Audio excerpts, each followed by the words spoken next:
Where you girls going? Where are you going? To the after party. You gonna come? Car? You wanna come to the after party? What after party? It's right down the block. Everybody's going. Do you want to go? Oh, yeah, okay. Let's Get in, get in. I got you. I'm Joe. Nice to meet you. Oh my. Oh my god, I'm squishing So you. where's this happening? Oh my god. There's no party. What do you mean there's no party? Why'd you girls get in a car with me? Do you even know who I am? No, but you're cute. You got a nice car. You said come to the party. You girls drunk right now? How much you girls drink? You drink a lot?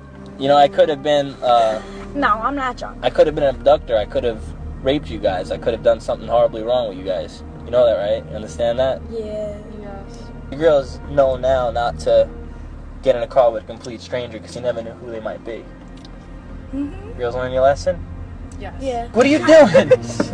I don't even know where you're going or like where this is. You can come. I'll send you the address. No, Yeah, come. I will text you. You should come. Come on. Want to just meet us there then? Yeah. no. Just text me if you need me, okay? No, meet us there. Why doesn't your friend want to go? She's acting like a mom right now. No, she's being gay. Come over here. I'm not here. Can you move over? There really is no party. What? And I'm doing an experiment just to show how easy it was to get random girls in the car, because, you know, could lead to a bad situation. You don't know who I am. You know, you did the right thing for telling them, you know, don't get in the car, but Oh my god, my we mom's kind of gonna kill failed. me. So. Probably shouldn't have left them. If you girls learned from this, you know, Yes. why'd you trust me so easily? Nice car. Because it was a nice No, car. I don't know. You just seem nice.